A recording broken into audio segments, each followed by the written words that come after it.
Let's take a look at this WhatsApp chat which Dexter Tan accidentally revealed during his live stream. Now he has deleted that part, but somebody took a screenshot, and in the comment section Dexter was saying that there is nothing to hide, nothing to delete. Then why did you delete this part? Clearly there was something to hide. I'll be hiding the parts that are not relevant to this. Only one part is relevant to our conversation, which is this group which contains Devin Larratt, Jody Larratt, Lyle, who is Devin Larratt's manager, and Robert Baxter, and obviously Dexter Tan as well because it's his WhatsApp chat. And here Devin's manager is saying Engin's going to quit again within 1 month. Now is that a question, or is that a statement? Is that a prediction? Because it can mean different things. Most likely it is looking like he's just predicting something that might happen. But the biggest question is, why are we seeing Devin, Jody and Devin's manager in a group with the owners of East versus West? Isn't this strange? Isn't this what Engin was talking about when he was saying that a certain arm wrestler is having too much control over East versus West? I can even consider Devin Larratt, even though that is also not ethical as per many people. Maybe I'll also agree with that. But what is Jody doing here? What business does she have in this group? Nothing. So usually there are social media groups, there are commentators groups, there are editors groups, there are arm wrestlers groups. What is this group about? Can somebody tell me? And why are they talking about Engin Terzi here? It's getting weird now.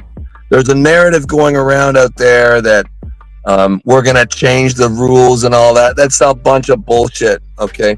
Look at the Brian Shaw Classic event. They're looking at doing some rule changes. Maybe.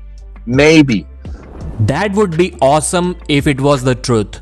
But the problem is, Devin is trying to change the rules. He himself mentioned in one of his videos that there might be some rule changes at the upcoming Shaw Classic event. If he isn't changing the rules or trying to convince Brian Shaw to change the rules, then how does he know that there are going to be some rule changes? Why aren't the other arm wrestlers talking about that? Devin was saying that there might be a larger table at the event.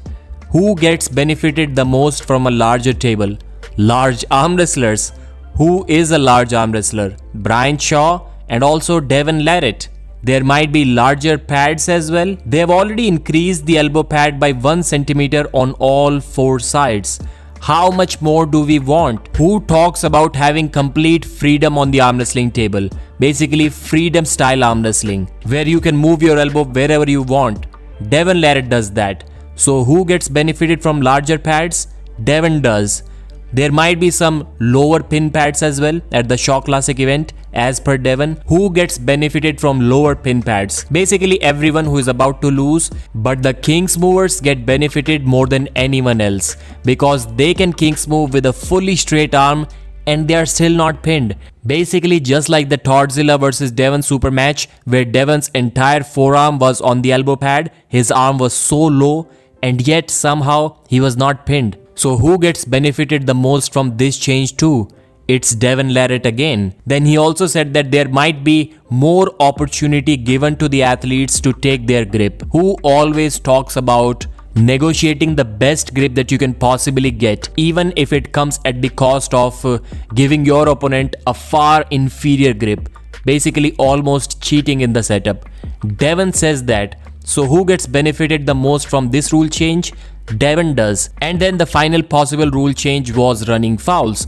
Again, who talks about running fouls the most? Who likes them the most? Devin does. And Brian has been arm wrestling only for 1 year. Maybe not even that long. So he clearly does not have enough understanding of the rules to make changes to them. He doesn't know that. He doesn't know what the fans want to see in terms of rule changes. So who might be advising him to do that? It has to be Devin Larratt. I don't think he can even hide that anymore. But as I have said, it's not wrong to suggest rule changes. Even I do that, and I'm not even a competitor. But it's up to the organizers to understand when they need to tell the athlete to stop, when they start to have too much influence over the rules for their own benefit. Because tell me the name of one person who has said that we need to lower the pin pads. Just give me one example. All of the guys watching this video, have you ever asked anyone to lower the pin pads? I doubt you have.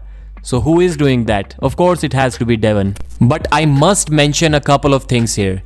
I would be a liar if I say that Devon is doing that for the first time. Devon tried to change the rules in WL, he tried to change the rules in King of the Table, and he also tried to change the rules at East vs West too, when Engin was in control. And I think he was able to convince Engin to have some loose rules at East vs West. So it's up to the organizers to listen to Devon and then think about that rule change or suggestion, whatever he has suggested, then discuss that with other arm wrestlers, discuss that with other referees, and also maybe the fans, maybe with all of these guys. And if everyone agrees, then maybe implement those rule changes.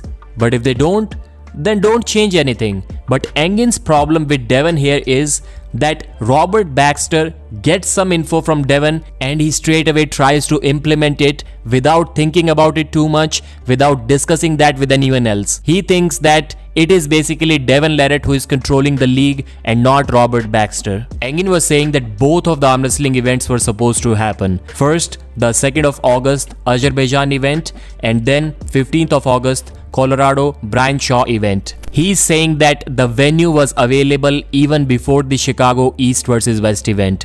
Devon is saying that the venue stopped cooperating as soon as Engin Terzi left.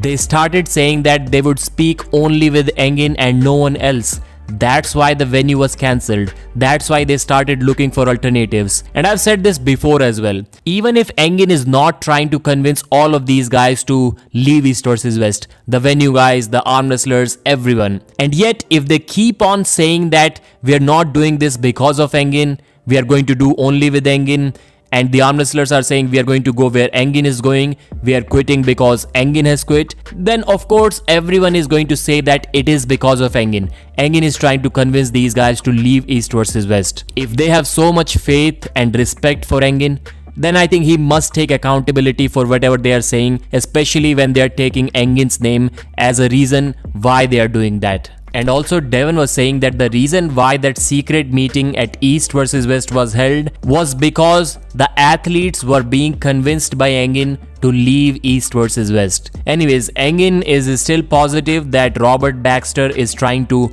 convince Devon to come to Baku, Azerbaijan and have a match against Vitali, but Devon has said that it's a clear no from his side. He won't be going there because he has promised Brian Shaw to not compete anywhere else before he competes at the Shaw Classic event. So it's not like Devon is saying that he's not going to pull Vitali forever.